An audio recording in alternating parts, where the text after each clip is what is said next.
నమస్తే welcome to our channel. నేను మిసిరి. ఈ రోజు మనతో పాటు ఉన్నారు ప్రముఖ సీనియర్ పొలిటికల్ అనలిస్ట్ మన్నం కోటేశ్వరరావు గారు. నమస్కారం సార్. నమస్తే. నమస్తే. సార్, ఇప్పుడున్న పరిస్థితులలో చూస్తుంటే రేవంత్ రెడ్డి గారు అంటే ఇంత ముందు ప్రభుత్వం మనకి కేసీఆర్ ప్రభుత్వం ఉండేది. ఇప్పుడు చూస్తే రేవంత్ రెడ్డి గారి ప్రభుత్వం వచ్చింది, కాంగ్రెస్ ప్రభుత్వం వచ్చింది. అయితే ముందు రేవంత్ రెడ్డి గారు చాలా దూకుడు స్వభావంతో ఉండేవాళ్ళు. కానీ ఇప్పుడు మాత్రం చాలా slow and steady wins the race అన్నట్టుగా ఉన్నారు. ఇందులో భాగంగా ఏంటంటే టీఎస్పీఎస్సి. సో ఈ టీఎస్పీఎస్సీకి ఏంటంటే బోర్డు మెంబర్స్ అంత వెళ్ళడం అంటే ప్రక్షాళన చేయాలి టీఎస్పీఎస్సీ అని చెప్పేసి రేవంత్ రెడ్డి గారు భావించడం జరిగింది. దానికి బోర్డు మెంబర్స్ కూడా ఆమోదం అంటే గవర్నర్ తమిళిసై కూడా ఆమోదం చెందడం జరిగింది. సో దీని పరిణామాలు ఎలా ఉండబోతున్నాయి సార్ నెక్స్ట్? ఇప్పుడు పబ్లిక్ సర్వీస్ కమిషన్ కి సంబంధించి ఇంకా ఇద్దరు సభ్యులు రాజీనామా చేయాల్సి ఉన్నది. ఎందుకంటే రేవంత్ రెడ్డి గారు అధికారానికి వచ్చిన తర్వాత మౌఖికమైనటువంటి ఆదేశాల నుండి లేదా సలహాల రూపంలో వాళ్ళందరినీ కూడా రాజీనామా చేయమని చెప్పారు. అందువల్ల ఆ ఇద్దరిని కూడా ఉంచి కొత్త కమిటీని వేస్తారా, లేకపోతే వాళ్ళ చేత కూడా రాజీనామా చేయిస్తారా అనేటువంటిది మనం చూడాల్సి ఉన్నది. ఇంకా దానికి కోదండరామ్ గారిని చైర్మన్ గా నియమిస్తారా అనేటువంటిది ఒక ఊహాగానాలు చెలరేగుతున్నాయి.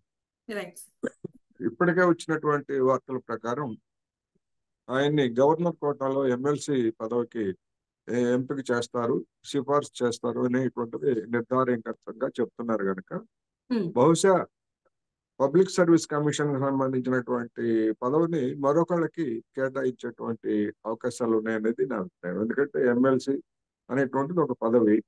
కోదండరామ్ గారి సేవల్ని ఇతరత్ర ప్రభుత్వంలో ఇతరత్ర ఉపయోగించుకుంటారనేటువంటి ఒక వర్షన్ కూడా వినిపిస్తుంది కనుక నేను అనుకోవటం 99% ఏపీ మన తెలంగాణ పబ్లిక్ సర్వీస్ కమిషన్ కి వేరే వాళ్ళనే చైర్మన్ గా నియమించే అవకాశాలు ఉన్నాయనేది నా అభిప్రాయం. సో ఒకవేళ ఇప్పుడు ఇలా జరిగితే గత ప్రభుత్వానికి ఏమైనా చిక్కులో పడే అవకాశాలు ఉంటాయంటారా సార్? గత ప్రభుత్వానికి అంటే ప్రభుత్వం అధికారులుగా ఉన్నటువంటి వాళ్ళు అక్రమాలకు పాల్పడినా లేకపోతే బాధ్యతారహితంగా వ్యవహరించినప్పటికీ ఆ వివరాలు కనుక బయటపడినట్లయితే వాళ్ళ మీద చర్యలు తీసుకుంటామని చెప్పేసి ముఖ్యమంత్రి రేవంత్ రెడ్డి గారు చెప్పారు. ఇక మంత్రులుగా ఉన్నటువంటి వాళ్ళు, ప్రజాప్రతినిధులుగా ఉన్నటువంటి వాళ్ళు, వాళ్ళ పాత్ర ఏమైనా కనుక అందులో దొరికితే దానికి తగినటువంటి ఆధారాలు ఉంటే వారి మీద కూడా అధికారులతో పాటు వాటి మీద కూడా చర్యలు తీసుకోవడానికి అవకాశం ఉంది. ఇప్పటికే కొంతమంది సిబ్బందిని అక్రమాలకు పాల్పడినటువంటి వాళ్ళని అరెస్ట్ చేశారు కనుక అదే పరిణామాలు వాళ్ళకి కూడా జరుగుతాయి. అందువలన విచారణ అనేటువంటిది ముందు విచారణ జరగాలి. విచారణలో వాస్తవాలు బయటకు రావాలి, ఎవరి పాత్ర ఎంత అనేటువంటిది తేలాలి. తేలిన తర్వాత మనం అనుకునేటువంటి అన్ని కూడా ముందుకు వస్తాయి. అంటే ఇప్పుడున్న దాంట్లో ఏంటంటే తెలంగాణలో నిరుద్యోగ సమస్య ఎక్కువ ఉంది. అది ఈ టీఎస్పీఎస్సీ అనేది చాలా మంది ఎదురు చూస్తున్నారు యువత. సో ఇది ఎప్పుడు జరిగే అవకాశాలు ఉన్నాయి సార్? అంటే చైర్మన్ ఎప్పుడు ఎన్నుకోవడానికి ఉంటది, ఎవరిని పెట్టడానికి ఉంటది, తర్వాత ఈ ఎగ్జామ్స్ అనేవి ఎప్పుడు జరగడానికి ఉంటది సార్? నా అభిప్రాయం ప్రకారం అయితే లోక్సభ ఎన్నికల లోపు జరిగేటువంటి అవకాశాలు చాలా తక్కువగా ఉన్నాయి. లోక్సభ లోపు మహా అయితే కొత్త చైర్మన్, ఇతర సభ్యుల నియామకం జరుగుతుంది. ఆ కొత్త సభ్యులు ఆ నియామకం జరిగిన తర్వాత వాళ్ళు కుదురుకొని పరీక్షలకు సంబంధించినటువంటి షెడ్యూల్స్ కానీ అవన్నీ కూడా చేసే లోపల లోక్సభ ఎన్నికల షెడ్యూల్ వస్తుంది కనుక ఆ లోక్సభ ఎన్నికల షెడ్యూల్ వచ్చినప్పుడు వాటిని ఇంప్లిమెంట్ చేయడానికి కూడా అవకాశం ఉండదు.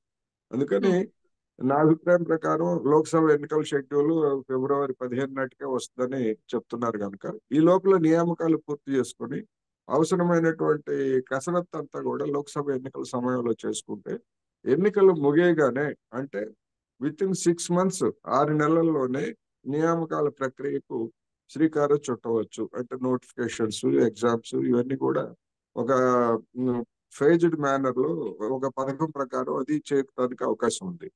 ఆ విధంగా చేయడానికి రేవంత్ రెడ్డి సర్కారు కసరత్తు చేస్తుందా అనేటువంటిది అనుకుంటున్నారు. ఆ విధంగానే జరుగుతుందని కూడా నా అభిప్రాయం. అంటే ఇప్పుడు ఏంటంటే సార్, గతంలో చూసినట్టయితే మన బీజేపీ నేత ఈటెల రాజేందర్ గారి పేరు వచ్చింది, మన బండి సంజయ్ గారి కూడా పేరు కూడా వచ్చింది. సో వాళ్ళది కూడా ఉంది, ఒకవేళ ప్రమేయం ఉంది అని చెప్తే వాళ్ళ మీద కూడా చట్టపరమైన చర్యలు తీసుకునే అవకాశాలు ఉంటాయి అంటారా సార్? ఎవరి మీదైనా అక్రమంగా ఎవరైనా జోక్యం చేసుకున్నా లేకపోతే ప్రభావితం చేసినా లేదా వాళ్ళ పాత్ర ఏ మేరకు ఉన్నప్పటికీ వాళ్ళు ఎంత పెద్దలైనా కానీ, ఏ పార్టీకి చెందిన వారైనా కానీ చర్యలు తీసుకోవాలన్నది నిరుద్యోగుల డిమాండ్.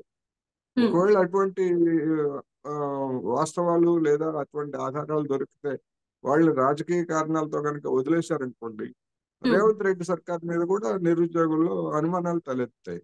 అందువలన దోషుల పట్ల ముఖ్యంగా ఇప్పుడు ఉద్యోగాల కోసం లక్షలాది మంది ఎదురు చూస్తున్నారు. ఎన్నో వందల కోట్ల రూపాయలు ఖర్చు చేసి శిక్షణ పొందారు. అవన్నీ కూడా బూడిదలో పోసిన పన్నీరుగా మారాయి. అందువలన ఒక విధమైనటువంటి ఆగ్రహంతోనూ ఈ కొత్త ప్రభుత్వం వచ్చింది, ఉద్యోగాలు ఇస్తారనేటువంటి ఒక ఉత్సుకతోనూ నిరుద్యోగులందరూ ఉన్నారు. ఇటువంటి పరిస్థితుల్లో వాళ్ళకి న్యాయంగా జరిగినట్టు అనిపించకపోయినా లేదా ఏవో అక్రమాలు మనకు తెలియకుండా అక్రమాలు జరుగుతున్నాయి అనేటువంటి అనుమానాలు కనుక తలెత్తేట్లయితే గతంలో కేసీఆర్ ప్రభుత్వం మీద వచ్చినటువంటి ఆగ్రహం కంటే రేవంత్ రెడ్డి గారి సర్కార్ మీద ఇంకా ఆగ్రహం పెరిగేటువంటి అవకాశం ఉంది. ఎందుకంటే ఆ, ఆశ పెట్టుకున్నటువంటి వాళ్ళు ఒకళ్ళు, ఆశోపహతులైనటువంటి వాళ్ళ తీరు వేరే విధంగా ఉంటది. ఇప్పుడు ఆశోపహతులు కాకుండా ఉన్నటువంటి నిరుద్యోగులు, తెలంగాణలో ఉన్న నిరుద్యోగులు ఆశోపహతులు కాకుండా చూసుకోవాల్సినటువంటి బాధ్యత కొత్త ప్రభుత్వం మీద, ముఖ్యమంత్రి మీద ఉన్నదనేది నా అభిప్రాయం. అలాగే సార్ కేటీఆర్ పేరు కూడా వినిపిస్తుంది సార్. అంటే మనం చూస్తున్నట్టయితే కదా ప్రభుత్వంలో మన ఐటీ మినిస్టర్ అని కేటీఆర్ పేరు కూడా వినిపిస్తుంది. సో కేటీఆర్ హస్తం ఉంది, చాలా అవకతవకలు జరిగినాయి అని చెప్పేసి వస్తే ఎలాంటివి ఉంటాయి సార్? అంటే తన ఒక ఐటీ మినిస్టర్ అయి ఉన్నారు కదా, సో తనే ఇలాంటి చర్యలకు పాల్పడ్డాడని ఒకవేళ బయటికి తెలిస్తే ఎలాంటి శిక్షలు కానీ చట్టపరమైన శిక్షలు ఉంటాయి సార్? అందుకనే ఇప్పుడు పబ్లిక్ సర్వీస్ కమిషన్ రిలేటెడ్ వ్యవహారాల్లో ఐటీ మినిస్టర్ అయినా లేదా మరొక మినిస్టర్ అయినా కానీ వాళ్ళ ప్రమేయం ఎంత వరకు ఉంది ఏమిటి అనేటువంటిది బయటపడాలి. ముందు విచారణ జరపాలి. ఆ విచారణ జరిపిన తర్వాత దానికి సంబంధించి విచారణ ఇంతవరకు నిర్దిష్టంగా ఫలానా దాని మీద విచారణ జరుపుతాము అని చెప్పారు తప్ప విచారణకి ఇంతవరకు ఆదేశించలేదు. కొత్త ప్రభుత్వం విచారణకి ఇంతవరకు ఆదేశించలేదు. ఆల్రెడీ జరుగుతున్నటువంటి విచారణ జరుగుతూ ఉంది. కానీ జనం అనుకునేటువంటిది ఏమిటంటే రాజకీయ ప్రమేయం ఉంది, లేదా అసలైనటువంటి అధికారులు చైర్మన్ జనార్దన్ రెడ్డి గారు కానివ్వండి, లేదా మెంబర్లు కానీ, కమిషన్ మెంబర్లు కానీ వీళ్ళ ప్రమేయం కూడా ఉంది అనేటువంటిది జనంలో ఉన్నటువంటి అనుమానాలు. వీళ్ళతో పాటు మంత్రి కేటీఆర్ లేదా ఇతరులంతా కుమ్మక్కయ్యారు అనేటువంటిది అభియోగం. వాటన్నిటి మీద విచారణ జరిపి వాస్తవాలు ఏమిటనేటువంటిది ముందు తేల్చాలి. అందువల్ల ఇది ఒక విధంగా చెప్పాలంటే ఈ వాస్తవాలు తేలిన తర్వాత కొత్తగా నియామకాలు చేపట్టాలా, లేకపోతే కొత్తగా నియామకాలకి దాంతో సంబంధం లేకుండానే ప్యారలల్ గా ఈ విచారణ అనేటువంటి దాన్ని నిర్వహించాలా అనేటువంటిది కూడా ఇవాళ జనంలో ఉన్నటువంటి సందేహం.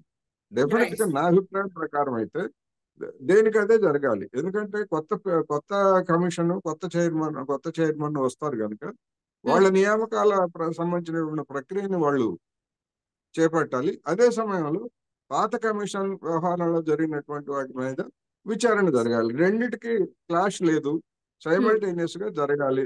దేనికి అదే జరగాలి అనేది నా అభిప్రాయం. Right sir. Thank you so much sir. మీరు మాతో పాటు జూమ్ కాల్ వచ్చినందుకు మీకు ధన్యవాదాలు.